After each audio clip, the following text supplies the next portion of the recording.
I'm Jeff Pospisil. I'm the executive director of the finance and administration for the conference. And I'm Sherry Meister, and I'm the director of the foundation for the Dakota. We've been to a lot of churches and we've seen a lot of things, and we learn a lot from the churches we work with. So, and we want to share some of that to you to steal some of the church's best practices, and also from even around the nation with people we've worked with. And what we're going to do is we're going to try to present, and then we're going to leave a little space at the end of certain sections to let us ask questions. So that way we can hopefully get done in about half an hour to 40 minutes. Before we start on anything, we were going to talk about a year-round stewardship plan, but honestly, there's some things that you got to take care of first. There's some foundations that need to be laid before you even start building on your year-round stewardship plan. First of all, one of the main things you got to understand is that generosity is a part of discipleship. I mean, there's that great verse in the Gospels where you can't serve both money and God. And that is so true. You can't trust. I like to use the word trust. And so when you are trying to help people give more, sometimes you could feel slick. But if you believe that you're actually helping them, like a personal trainer at a gym does not feel slick. They know they're helping you, even though it might not be pleasant to take that step of faith to exercise. That's what we're hoping to do with, that's what we need to believe if we're going to try to help people be more generous, is that generosity will actually help them grow closer to God. I think one of the things that's very, very important is that your leadership and the pastor of your churches give generously to the church, and that you believe in the generosity and that you have that commitment to give in many different ways, financially, by giving leadership wise, and by involvement. But you have to have that leadership and that philosophy within each one of you as leaders of your church to be able to have the other people in the church buy into it. The third part of the foundation is you got to have trust built up in with the congregation. Again, that kind of comes back to, I said you don't want to seem slick. I mean, you got to believe, you got to actually, they got to feel like that you love them. I mean, a lot of times I kind of joke with Sherry, us introverts, we like everybody. We just don't always like to spend time with them, or talk to them. So, but the thing is, they got to feel that you care for them. You want them to grow, and that they can trust you not only with how you're spending their money, but also with their discipleship. And then the last one, the last piece of this foundation is that your church needs to know its vision. It needs to know its story. It needs to know why it exists. That is a lot of times a turning point in our churches. I think about legacy, for example, my own home church. When we understood that we can build on our legacy that we were given to leave a legacy for the people that follow us, that was very important for us to be able to move forward, understand what we're doing. Other churches, Sherry has gone throughout North and South Dakota, helping churches figure out their story. And that is one of these important exercises. So if you can't figure out why, for example, Hettinger United Methodist Church, why Plankinton United Methodist Church, why Brookings United Methodist Church, if you can't figure that out, if you can't say that right now, I would work on that with your leadership team and boil it down into a quick, easy statement. I mean, do the hard work of making it very clear why your church. And I think the other important piece of that is that everyone in your leadership team, all the way through your entire congregation, needs to be able to tell your church story. And they need to be able to feel comfortable with that, and so that everybody's on the same page. But what is the special story of your church? What is pulling at the hearts and the souls of the people within your congregation? Right. All right, moving forward, we're going to talk about some different strategies and the ways that we can help you think about the money within your church, philosophy of money in your church, and how you engage others with those dollars and the money of the church. And one thing is, this is a year-round stewardship plan, but these are areas. This is not a step-by-step. If you do, every church will be a little different, but it's areas. If you address these areas in your stewardship plan, they will make a difference. So that's assuming that you've handled the leadership essentials. So As we go through each one of these, we're going to give you an overall strategy, a biblical principle, and then where to focus. And so engaging. How do you engage within your congregation? So the overall strategy is to build relationships and meaningful service which will strengthen a person's commitment to God's work within the church. How do you build those relationships? How do you build that trust within your congregation to talk about the commitment to God's work of the church? And I think that's one of the most important things, is to always remember it's. Some of you have heard me say before that building those relationships is one of the most important pieces to me. And when I first got my job over 4 years ago, my husband Randy said to me, "This job is perfect for you because nobody coffees better than you do. I love to get out and meet the people of the conference and find out where their heart is and engage with them so that they see what is important to their work and to God's work within their churches and within the conference." The biblical principle is from Corinthians 12:12, one body, many parts. So as you're engaging and you're helping to bring all of the people together, understanding there's so many parts within the church. And how do you bring all of those parts together for the one body of the church? And the other important piece of this is that you will have within your story and within your focus, you will have many different areas on there. And as long as all those areas and all those ministries are coming back to your main story, then that's the many parts that are coming back to the main body, which is the story of.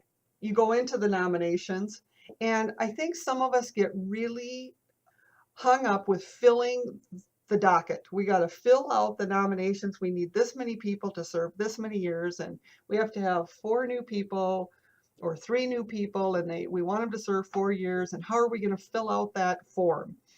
What's really probably the most important of all of this for our entire stewardship is getting the right people and having the right people sit in the committees, and especially on your finance, your trustees, and your stewardship. And it's really, this is tough for some people within our churches, but it's okay to leave a couple of those spots open so that you have the right person in place instead of just putting bodies in place to complete the form. There's times that you want to do a kickoff or have major events so that you can engage people. And some people get tired of big events and they get tired of coordinating and organizing these. But it's a way to get people involved, and it's a way to get new people engaged in your church and through the doors. if it's a one-time event, they're a lot more comfortable committing to a one-time event versus a 3-year commitment on a committee, I would Right. guess. Yes. Yep. Yes.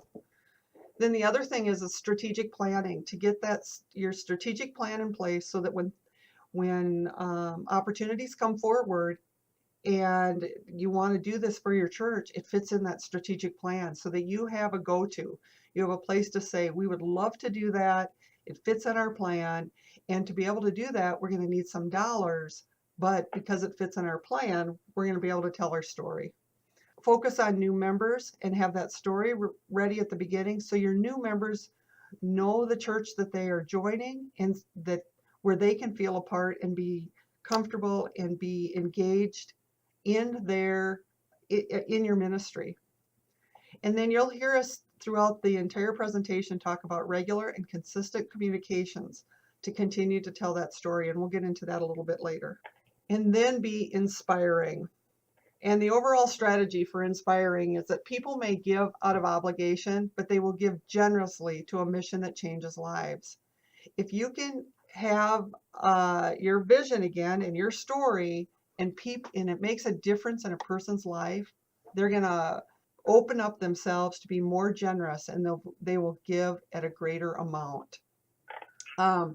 If you're focused, you have a strategic plan, you know what direction you're going, and you continue to work for the and do the good work for God and say that message over and over and include people in that as you're doing it, people will become more generous because of their feelings and how committed and connected.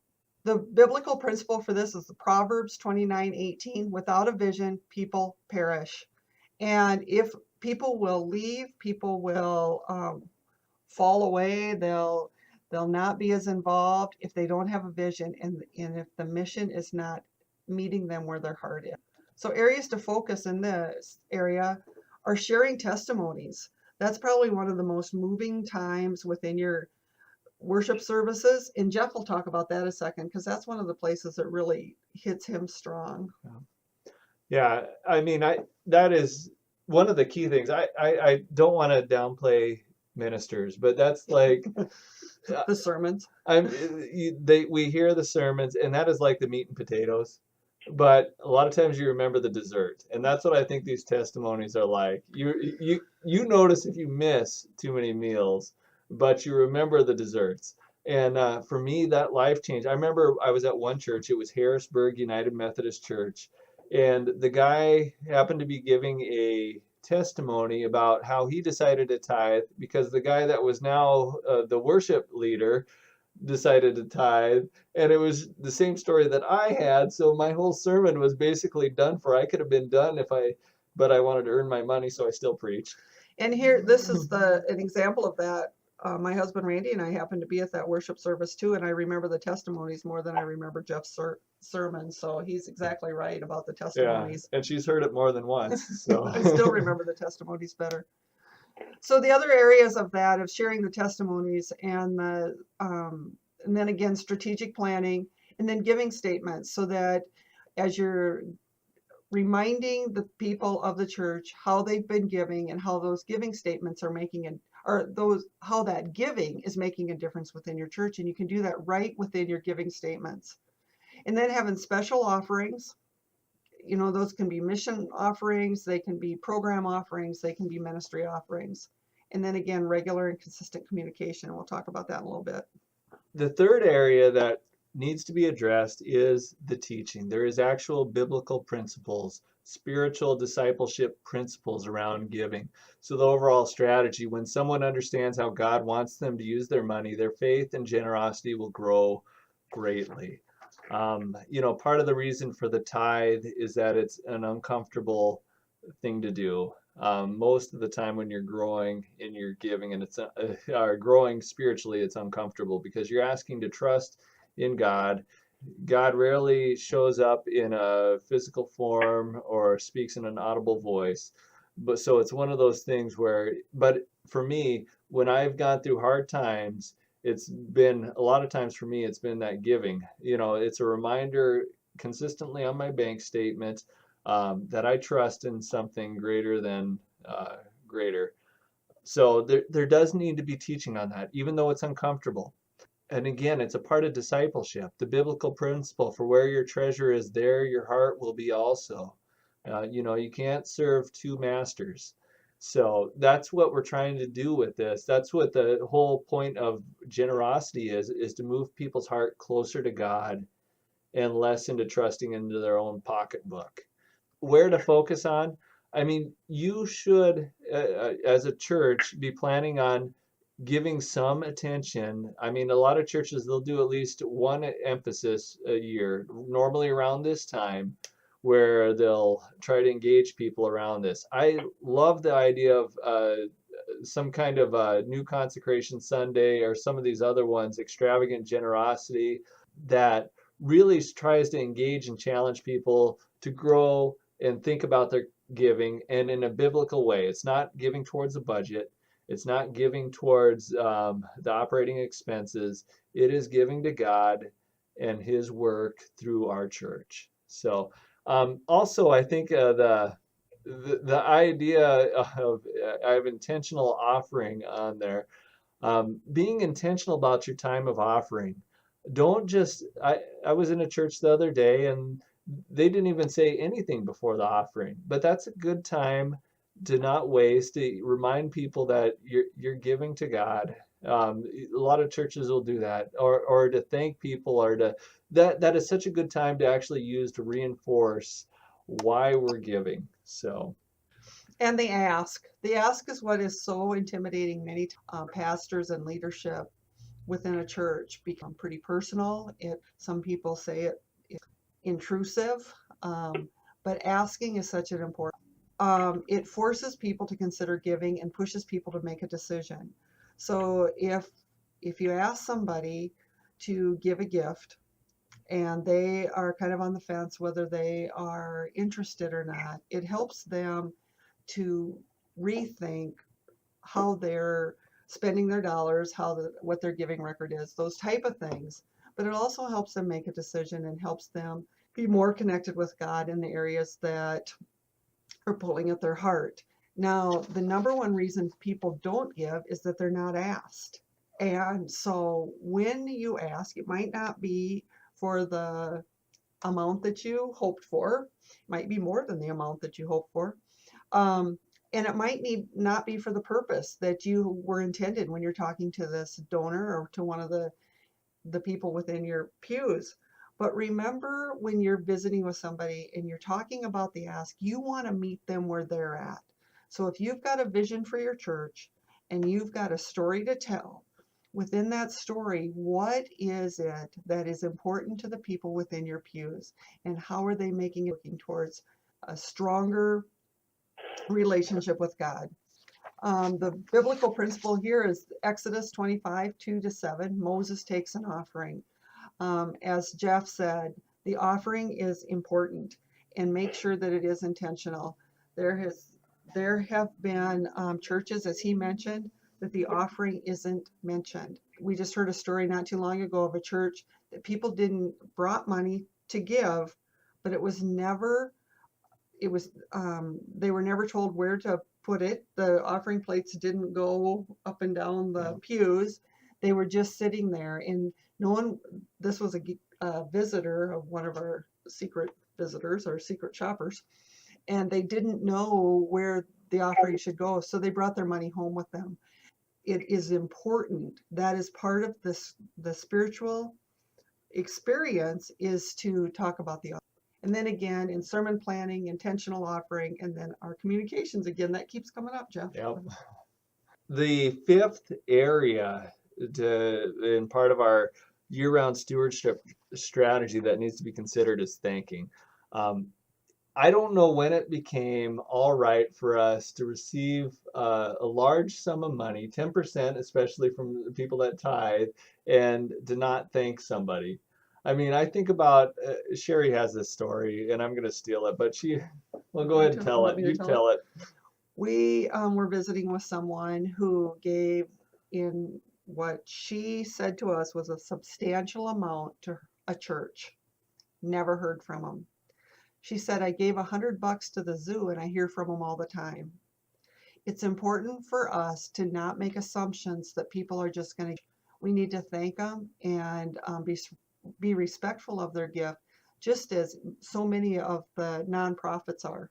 And not be ashamed of it. I think when somebody does special music, we think we a lot of times applaud them. I know there are churches that don't do that, but a lot of us do. It's just nice to recognize and thank people for sharing their gift for the glory of God.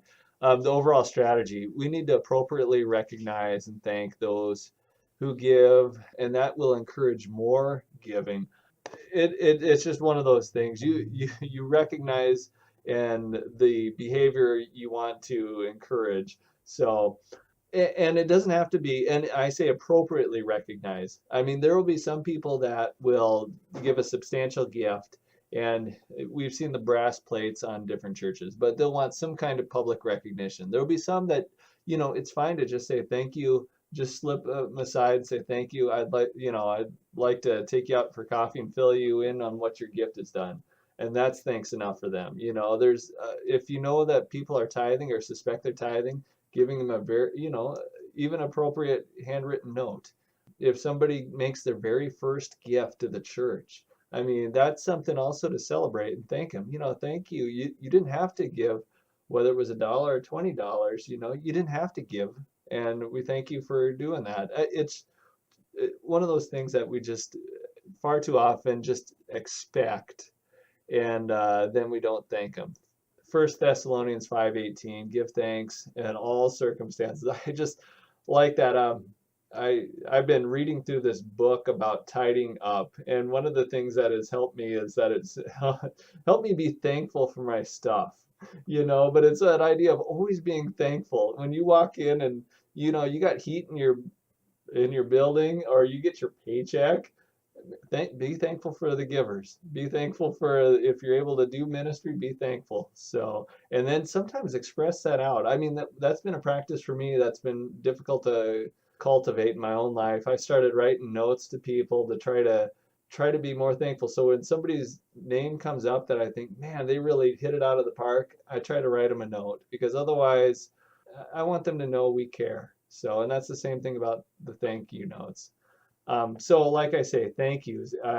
If you keep a list or even keep them with you, or some churches will make the practice of, Monday morning, we're going to sit down as a church, or maybe it's I've seen some as a leadership team. They'll do thank yous before they start their meeting. They'll sign and fill out some thank yous.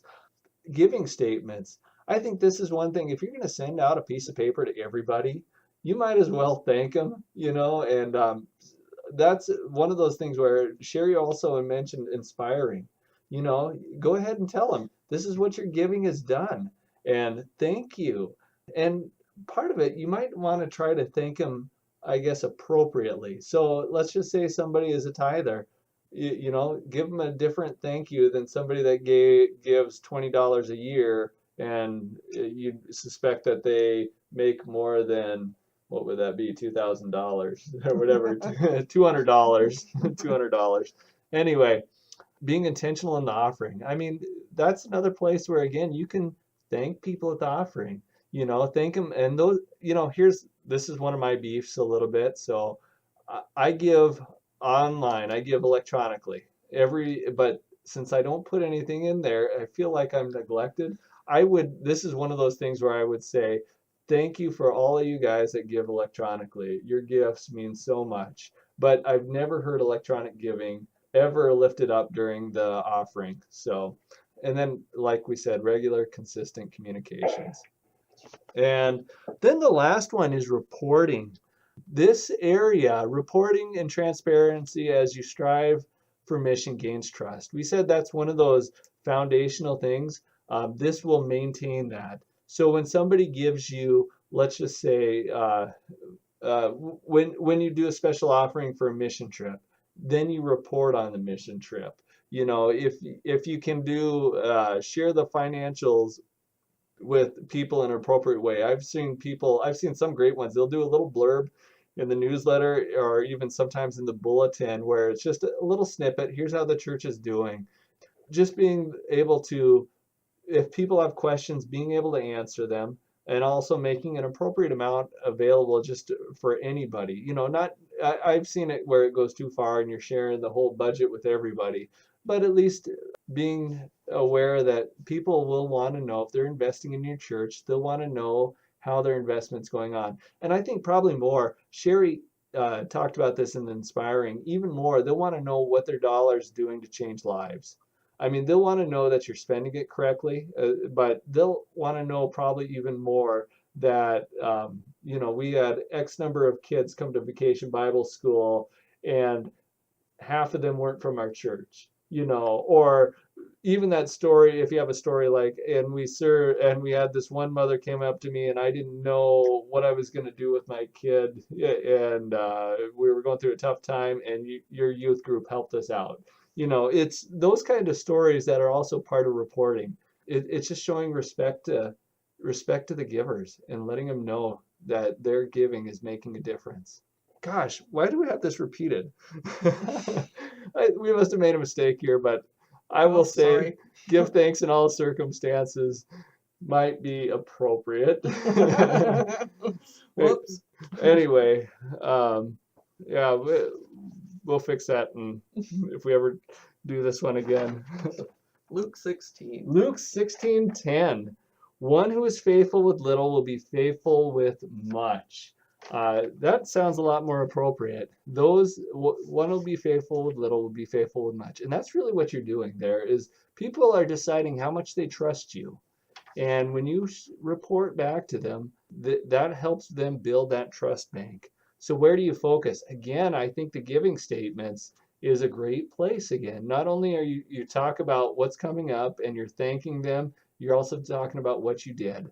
I think it helps to have a good database of your givers. So that way, when you're or CRM, customer relations management, but a good database to be able to sort through and be able to report in a more customized way. So, for example, if you have a bunch of people that gave to the mission trip, for example, you might be able to shoot a special message just to them, Or again, we talk about different giving levels, those that are tithing versus those that are one-time givers. You can shoot different thank yous to that, different amounts of reporting. Aligning your budget with the mission or a narrative budget. That's also a way of being able to report it. I worked with a church, Fusion Church, and their philosophy was we give we give to ministry and not mortar. So they showed how much was the administrative types of costs, but they always wanted to make sure their ministry costs were much higher than their mortar costs. So that's how they did it. They tried to align their mission with their budget. You should be able to tell what a church's priorities are by looking at their budget. So, and that's a way of kind of communicating that. And again, regular, consistent. Any So, Chad, this is Blaine. I'm not afraid to break the ice with a question. Did you say how often would be appropriate to send out giving statements, or do you have an opinion about what the sweet spot is in terms of frequency?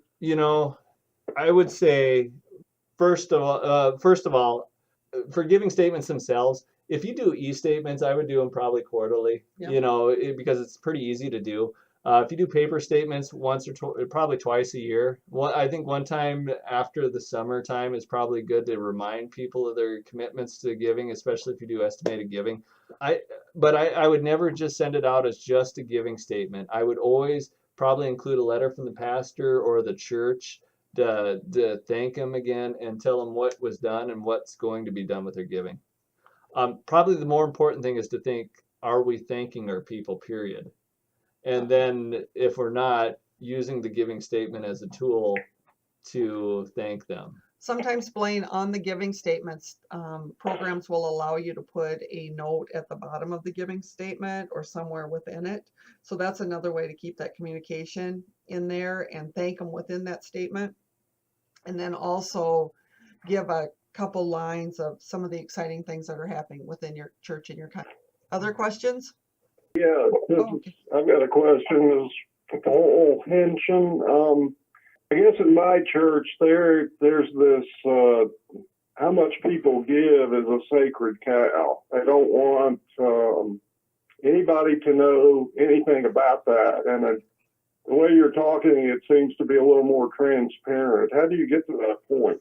Well, the budget part and the giving overall can be very transparent.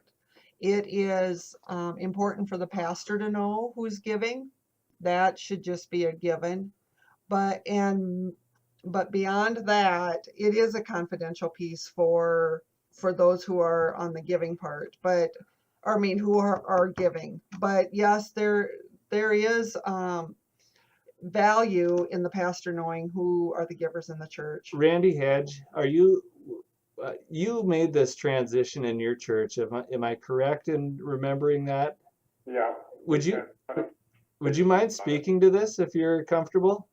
On how I'm a new pastor in the last year, and so when I first came here, I told Sandy's sitting right here, my treasurer. So we had conversations about it, and I said, I really don't care to know.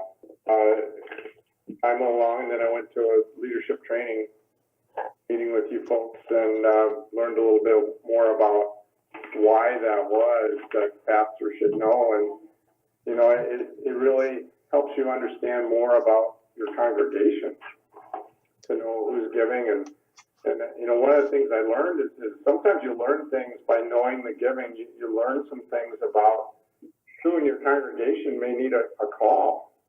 I understand that maybe, if they were giving consistently and then all of a sudden they're not giving anymore, that's an indication to the pastor that you may need to reach out and see if there's something going on that you can help them with.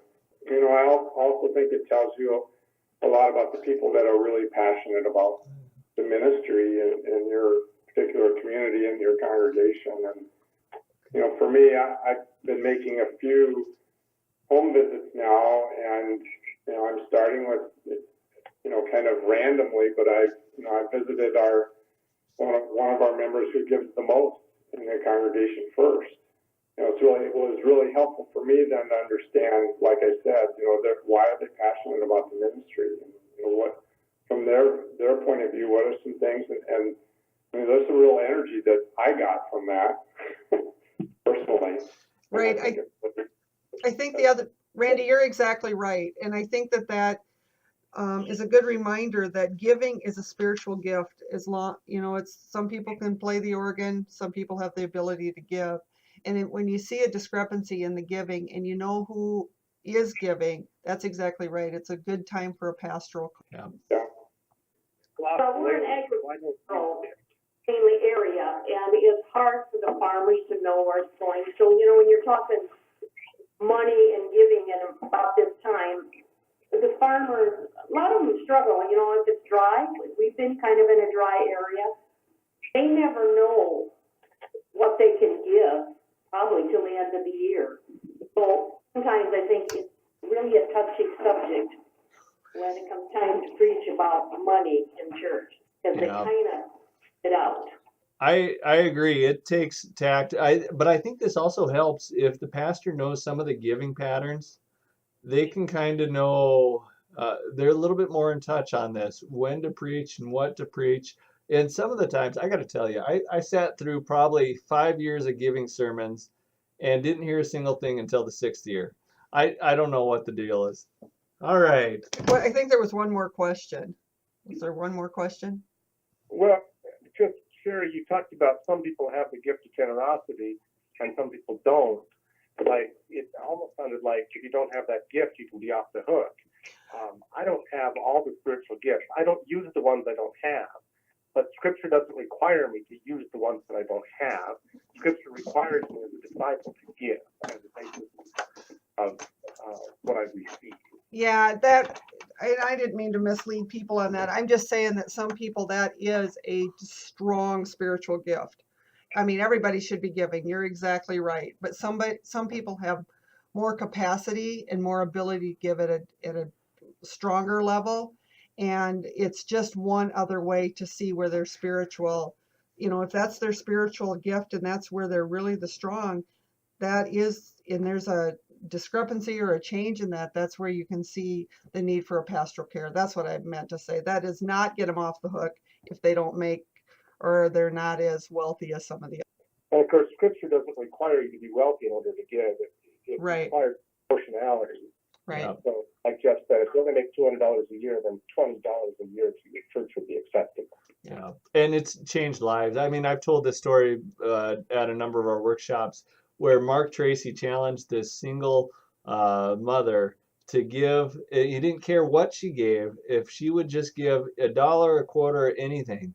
And he said that first Sunday when she gave, she was clapping and raising her hands to the song. It just completely turned her life around, because before she used to be one of those people that just stood and watched and got no joy out of worship. But when she gave whatever she gave, and Mark said he didn't know, but whatever she gave, it freed her to worship God, drew her closer to God.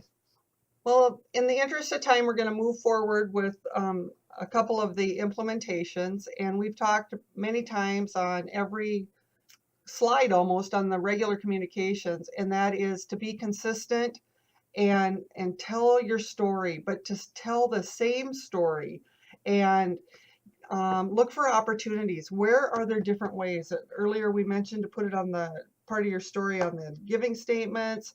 Make sure that you're doing it every time you have a committee meeting, every time you maybe a group of people are having coffee, slip it in for When you're budgeting, when you're budgeting, when you're planning your programs.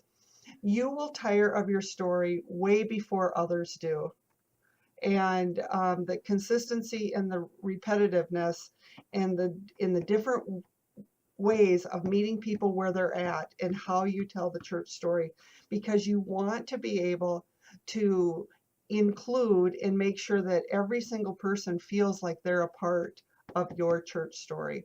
So put it in your bulletins, your newsletters, your social media, personal notes, write those as often as you can, your annual reports, share with individuals, groups, and even within your Bible studies, share your church story. yeah, a lot of times we get bored with it just about by the time other people are starting to catch on. So now here's what our hope is that after hearing these 6 areas that should be given attention, the idea would be to rank yourself. How are you doing in the area of engaging people? How are you doing with inspiring people? Are you sharing testimonies? Are you telling your story? How are you doing in teaching? Have you preached on generosity or giving each year, or is that ever a priority? On asking, on thanking. And then the idea would be is that if let's say you rank yourself a 5, you got it nailed. But let's say in the area of thanking, we're getting a 1 because we never thank anybody. That's the area that we just got to start somewhere. And what if it's just right, changing your statement up, your giving statement to say thank you on it, to write a personal note to people, do that as part of it. So what are the 1 or 2 areas that you feel like you're struggling with the most? And this doesn't have to be necessarily the pastor or the treasurer that's addressing it, but at least it gets it in front of your leadership team and say, you know what, we don't do a good job at thanking, or we don't do a good job at inspiring. We don't even know what our story is. How can we inspire somebody? So it will narrow it down to hopefully that 1 or 2 things you could think of for this year. And we're here to help, to contact us, to work with the finance leadership team. We have workshops. We're here to help set the vision, one-to-one phone consultation, and we are here to help you. All right. We want to thank you for being part of this first webinar. I hope it was helpful.